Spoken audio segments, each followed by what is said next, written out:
Welcome back to another technical deep dive here in the debug zone.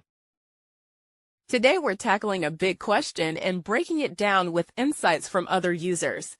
Hopefully this clears up some misconceptions and helps you get the answer you need. So buckle up, stay a little curious, and let's jump right in.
And that's a wrap.